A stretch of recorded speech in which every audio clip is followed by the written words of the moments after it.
आपका नाम बताओ सर। मेरा नाम अभिजीत आनंद है। अभिजीत आनंद, रहने वाले कहाँ के आप? मैं वैसे बिहार से बिलोंग करता हूँ, बिहार नालंदा, बिहार शरीफ। अच्छा अच्छा। और मैं भी आईआईटी दिल्ली से पीएचडी कर रहा हूँ। मेरा पीएचडी अच्छा अच्छा। ऑलमोस्ट कंप्लीट हो गया है।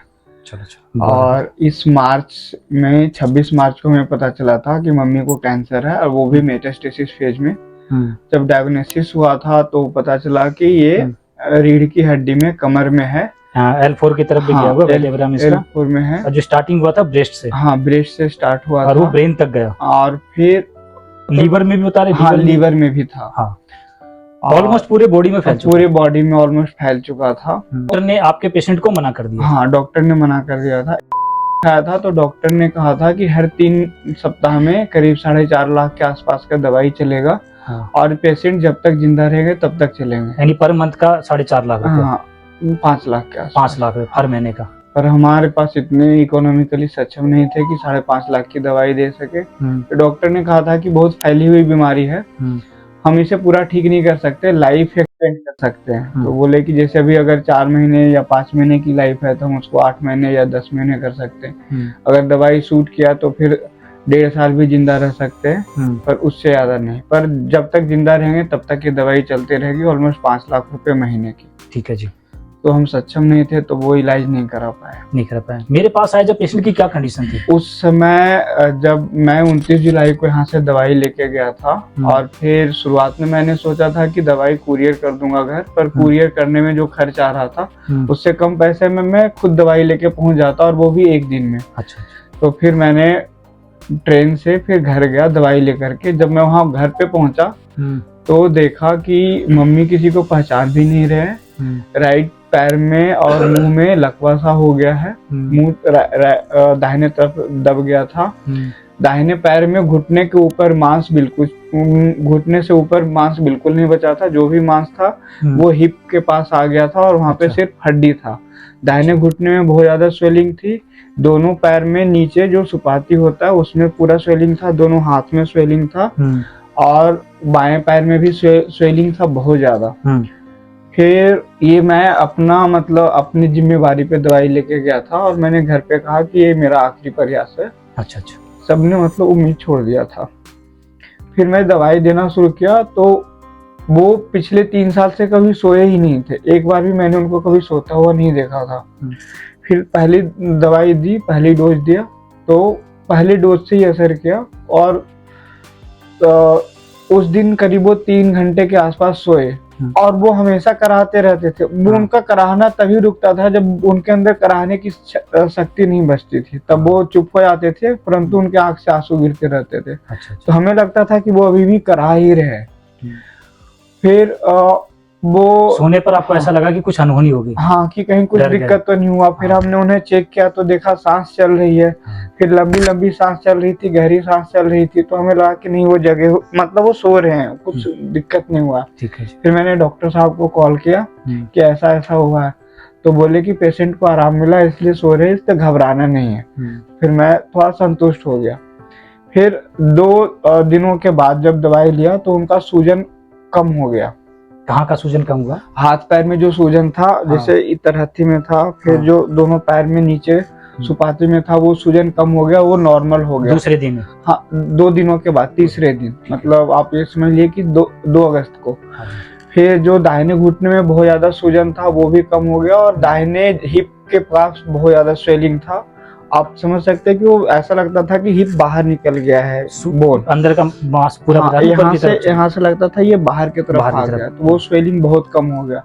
और पूरा जो पेट भी था वो पूरा स्वेलिंग से पूरा वो हो गया था, चिकना हो गया था, खिंचाव हो गया था। हाँ, खिंचाव।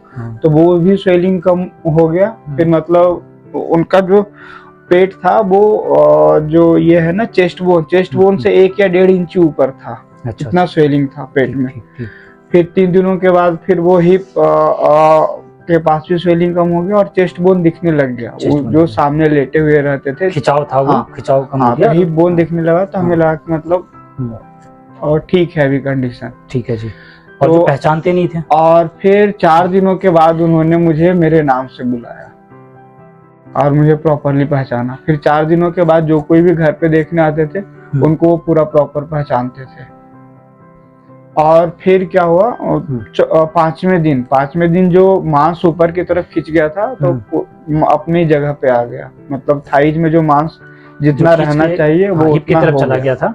हाँ। वो तकरीबन उसका नीचे की तरफ आ गया पूरा प्रॉपर। सर ये मतलब टोटल बातें चल रही है, आज 12वां दिन है आपका? आज 12वां दिन है दवाई का। ठीक है जी, 12वें दिन की बात है, ये 4 दिन की रिकवरी चल रही है। ये बातें चल रही है जो 4 दिनों की बात। ठीक है, जिसको 5 लाख रुपया महीने पर मतलब हर महीने का खर्चा बताया गया था, और वो भी पता नहीं होते कि ठीक नहीं होते। और एक इन्होंने बोला कि मैं तो वो अफोर्ड नहीं कर पाता, तो एक लगता है कि भाई आज छोड़ दिया था। इन्होंने बोला मेरा लास्ट, मैं मतलब जब वीडियो देखा तो मैं सोचा कि बस ये आखिरी दरवाजा है मेरे पास। मेरे वीडियो देखकर विश्वास होता था सर आपको? यूट्यूब पर सबसे पहले तो यूट्यूब पर विश्वास होता है क्या? मैंने यूट्यूब पे आपका वीडियो नहीं देखा, फेसबुक का एक रील देखा था। अच्छा, जो मेरे भाई ने मुझे फॉरवर्ड किया था, तो मैंने पूछा कि जा सकते हैं क्या, तो बोले कि हाँ जा सकते हैं। तो कहीं फ्रॉड तो नहीं? तो तब मैंने वो वीडियो देखा। जब वीडियो देखा तो वीडियो देखने से पहले पूछा, फिर मैंने देखा कि आप राजीव दीक्षित जी का वो फॉलो करते हैं।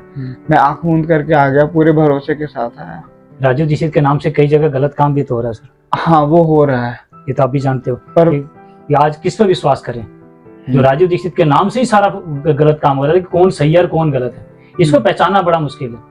ठीक है, और आपने तो ये बताया था कि आपकी मम्मी जिंदगी में कभी भी कोई, हाँ मम्मी कभी बाहर का खाना नहीं खाते, मैदा ये सब कभी यूज नहीं करते, चाय भी नहीं पीते, कॉफी भी नहीं पीते। वो हमेशा मिट्टी के बर्तन में बना हुआ ही खाना खाएं, सेंधा नमक में से ही खाना बनाए हैं। घर की हल्दी होती है, घर का दाल चावल सब कुछ घर का होता है, इवन सरसों का तेल भी घर का ही होता है। ज्यादा से ज्यादा वो तिल के तेल में बनाते हैं खाना, और वो भी तिल का तेल खुद के घर का बनाया हुआ होता है। मतलब तिल खरीद के लाते, उसको पूरा साफ करते, खुद पीस करके तेल बनाते हैं, उसको निकालते हैं, वो तेल यूज करते हैं। बाहर का कभी नहीं यूज करते। बाहर का 2-3 चीजें यूज करते हैं, जैसे टूथपेस्ट हो गया, साबुन हो गया, शैम्पू हो गया। देखो मैंने आपको एक बात बताया था कि प्रॉपर तरीके से जो भी फॉलो था आपका सब कुछ शुद्ध था। हाँ। जो कमियां थी आपकी वो थी पेस्ट, हाँ, और वो था शैम्पू। मैंने आपको बताया, जो राजीव दीक्षित ने ये बात क्लियर करी थी अपने उसमें कि कोई टूथपेस्ट नहीं, नीम के दातुन, कोई शैम्पू नहीं। ठीक है, पहले पुराने समय में जब शैम्पू नहीं था तब किससे नहाते थे, जब पेस्ट नहीं था तब दांत किससे साफ करते थे, क्लियर करता। तो वो 2 कमियां आपको लगी। ठीक है, जो भी बातें आप बता सकते हो कि पेस्ट क्यों बंद किया आपने? पेस्ट में सोडियम लोराइल सल्फेट होता है केमिकल, और वो अगर आपके स्किन में के थ्रू चाहे ब्लड के थ्रू कहीं गलती से भी शरीर में पहुंच गया तो वो कैंसर करेगा ही करेगा। ये बात आपने देखी? ऑप्शन। हाँ, ये तो मैं साइंस का स्टूडेंट रहा हूँ। मैंने बीटेक और एमटेक आईआईटी खड़गपुर से किया है, पीएचडी आईआईटी दिल्ली से कर रहा हूँ। तो मैं बचपन से साइंस का स्टूडेंट रहा हूँ, और ये तो खैर पढ़ा है मैंने, सोडियम लोराइल सल्फेट। और आपको कोई भी सामान आप यूज कर रहे हैं जिसमें झाग बनता है तो उसमें सोडियम लोराइल सल्फेट मिला होगा, ये मैं 110% गारंटी के साथ बोल सकता हूँ। ठीक है जी, आप उस मटेरियल का कंपोजिशन देख लीजिए, कभी भी किसी भी मटेरियल में जिसमें आपको झाग बनता है उस मटेरियल में सोडियम लोराइल सल्फेट होगा ही होगा। झाग बनाने के लिए ही उसको डालते हैं। ये बात राजीव भाई ने कही थी। ठीक है जी, तो देखो जी, आपने राजीव दीक्षित के इतने अच्छे फॉलोवर थे, उसके बाद भी मैं राजीव दीक्षित जी के बारे में 2011 से जानना और समझना शुरू किया हूँ, जब मेरे पास इंटरनेट आया था। मैं 2011 में आईआईटी खड़गपुर पहुंचा था। इंटरनेट की दुनिया से पहला बार मेरा आमना सामना हुआ था, और वहां से इंटरनेट पे बहुत सारी चीजें पड़ी हुई है, मैंने इस चीज को उठाया था। मुझे ये चीज अच्छी लगी थी राजीव दीक्षित जी के वीडियो। मैंने उनके सारे लेक्चर्स वगैरह जो है, उनका एक हार्ड ड्राइव है मेरे पास, कलेक्शन है टोटल मेरे हार्ड ड्राइव में। लेकिन फिर भी आप पेस्ट में फंस गए? हाँ, तो उस समय क्या था, उससे पहले हमारे घर में टूथपेस्ट यूज होता था, उसको छोड़कर करना शुरू किया। वो ठीक था? नहीं, इस यहाँ से जाने के बाद हमने चेक किया, उसमें भी सोडियम लोराइल सल्फेट है। ठीक है, मैंने किसी को नहीं बोला, ये आपके सामने क्लियर रखा। यानी विदेशी और स्वदेशी दोनों ही गलत मिला इनको। ठीक है, ये खुद बोल रहे हैं, क्योंकि ये चीजें अपने साइंस के स्टूडेंट है जो इन्होंने क्लियरेशन किया। ठीक है जी, मैंने कोई पेस्ट दिया क्या आपको? नहीं। स्वदेशी के नाम से मैंने कोई साबुन दिया क्या आपको, या मैंने शैम्पू दिया? ये बातें क्लियर है। मैं एक ही बात कहता हूँ कि इनकी इतनी अच्छी रिकवरी जो मिली, आयुर्वेद को लेकर भी एक शक था कि आज कैसे हो सकता है 5 दिन में, 10 दिन में, 20 दिन में जो वीडियो बन रही है ये झूठी है। तो आज वीडियो आपके सामने है जो आपकी खुद की बन रही है। एक चीज और मैं बताना चाहता हूँ। हाँ। जब मैं घर पे दवाई लेके गया था, तब जब मैं घर पे पहुंचा तब पता चला कि मम्मी पिछले 30 दिनों से ऑलमोस्ट कुछ नहीं खा रहे, सिर्फ लिक्विड चीजें दे रहे हैं। आज जब मैं घर से आ रहा था, 2 दिन पहले आया हूँ, मंडे को आया, संडे को उन्होंने रोटी खाई और वो भी खुद से। बोलो, जौ की बनी रोटी। जौ की बनी रोटी उसने खुद से खाई। इतना बड़ा विज्ञान आपके सामने है, अब तो कोई शक नहीं है सर। नहीं, बिल्कुल। अगर शक पहले भी नहीं था। आपसे कोई मिलना चाहता है तो आपकी फोटो देखकर या वीडियो देखकर आपसे मिल सकता है, कभी भी। ठीक है जी। ये अपना पूरा एड्रेस प्रॉपर बता दिया इन्होंने, आपने सारी चीज बता दी, इन्होंने पास आउट कहाँ से किया, कहाँ पढ़ाई कर रहे हैं, कहाँ रहते हैं। इतनी बड़ी सच्चाई आपके सामने। अब आपको विश्वास करना है तो करें, नहीं तो मैं नहीं कहता। मैंने गारंटी ली थी कि आपके पेशेंट नहीं, बिल्कुल नहीं। मैंने तो आपसे साइन भी करवाया था कि अगर यहाँ पर जाने के बाद आपके पेशेंट की डेथ हो जाती तो मैं रेस्पॉन्सिबल नहीं हूँ। बिल्कुल नहीं। और आपके पास कोई रास्ता नहीं था तो आयुर्वेद का रास्ता चुना और आपको मिला।